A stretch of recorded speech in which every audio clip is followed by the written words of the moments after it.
Welcome to the darker side of YouTube. In a world filled with millions of videos, there are some that hide in the deepest corners of the platform. Videos so unsettling, so disturbing, they challenge our understanding of what's real. From eerie mysteries to shocking, spine-chilling content, today we dive into the darkest videos on YouTube. Prepare yourself as we explore the videos that will leave you questioning. Viewer discretion is advised. Let's begin. On November 21st, 2021, Darrell Edward Brooks Jr. drove a sport utility vehicle, SUV, through the annual Christmas parade in Waukesha, Wisconsin, United States, killing 6 people and injuring 62 others. It was a day meant to celebrate joy, family, and community. But on November 21st, 2021, in Waukesha, Wisconsin, what should have been a peaceful Christmas parade quickly descended into chaos. A tragedy so unimaginable it still haunts the hearts of those who witnessed it. On that fateful afternoon, just after 4:30 p.m., Darrell Brooks, behind the wheel of a red 2010 Ford Escape SUV, drove straight into a holiday gathering. It wasn't an accident. It wasn't a moment of panic. No. Brooks deliberately chose his target. He chose to strike, and strike he did. The parade was live-streamed, and other attendees captured the incident on videos later posted to social media. 2 eyewitnesses told reporters that the driver did not initially stop. All they could hear was people screaming and crying. One witness described the driver as calm and composed. Police reported that the driver deliberately targeted the crowd, driving in a zigzag pattern to hit as many people as possible. During the immediate aftermath of the ramming, 5 people were confirmed killed and 48 others were injured. The 5 dead were identified as 4 women and 1 man.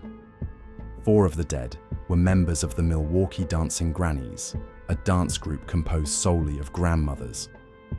On the day of the attack, police recovered a damaged Ford Escape and arrested a then 39-year-old Darrell Edward Brooks Jr., born February 21st, 1982, who was born and raised in Milwaukee and has an extensive criminal record dating back to September 1999. A note that was written according to police records stated that in his early days in Milwaukee, Brooks was raised without a father but had a supportive mother. His grandmother wrote a letter to the court that Brooks began living with bipolar disorder at the age of 12, after he was hospitalized for mental health conditions in 1994. Brooks also didn't complete his high school education after he was charged with his first felony on September 5, 1999, for substantial battery while he was a junior at high school at the age of 17. He was sentenced to 2 years in jail, 3 years of probation, and 6 months at Milwaukee County Community Reintegration Center in nearby Franklin. Brooks was arrested on the night of the attack, soon after he told a Waukesha resident that he was homeless and asked to use his phone to call an Uber. The man was unaware of the events that had occurred and permitted Brooks briefly inside his home, giving him a sandwich and letting him borrow a jacket, but asked him to leave when police arrived. Brooks left the man's home and surrendered to police without incident. It is believed Brooks acted alone and did not know anyone at the parade. Police investigated whether he was fleeing from a nearby domestic disturbance when encountering the parade. Prosecutors alleged that Brooks was trying to strike and hurt as many people as possible. The 7 brothers. In October of 2021, an unsettling video began circulating online, a seemingly unremarkable interview filmed in a quiet village in northeastern Somalia. At first glance, it appeared ordinary, 2 men being questioned while others worked quietly in the background. But as more details surfaced, this footage revealed a tale of betrayal, vengeance, and a public execution that would shock those who dared to uncover the truth. The video originated from a small village called Halam, where life is simple and everyone knows each other. But on this day, an event that would leave an indelible mark on their history, and not for the reasons you might expect. The title alone raises questions. Who is this so-called killer of his mother, and why was his death filmed seemingly with the entire community's approval? Farah Abdi Muhammad was one of 7 siblings in Hallam. To outsiders, he may have seemed like just another member of a close-knit family. But during the summer of 2021, Farah's life took a dark turn. Reports indicate that Farah spiraled into a drug-fueled rage, a rage that ultimately led him to commit the unthinkable, the murder of his own mother. This act devastated the family, leaving 6 siblings without the woman who had raised them. But in a village like Hallam, such a heinous crime doesn't go unanswered.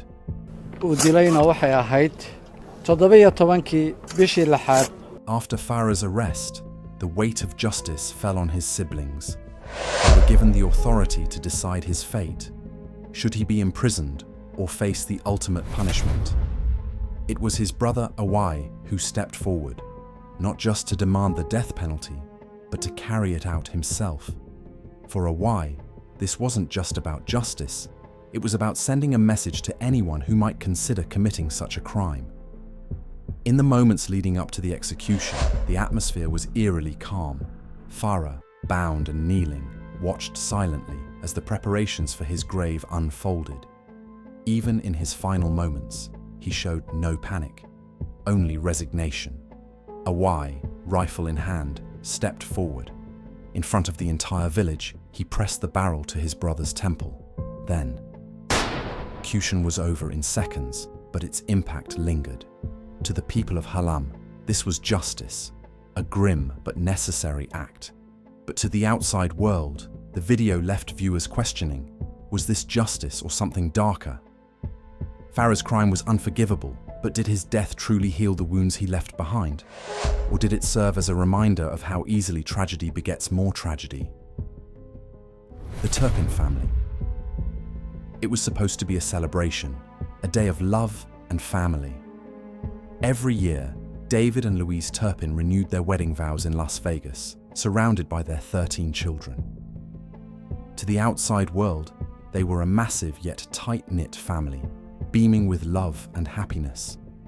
But behind the carefully curated facade was a nightmare so sinister that it would shock the entire nation. The Turpins' seemingly perfect life began in 1985 when 23-year-old David married 16-year-old Louise. Over the years, they built a large family that appeared, at least on social media, to embody unity and joy. But these pictures and videos would soon reveal themselves as part of a carefully constructed mask, a mask that began to slip when one of their daughters, Jordan Turpin, made a daring and life-altering choice.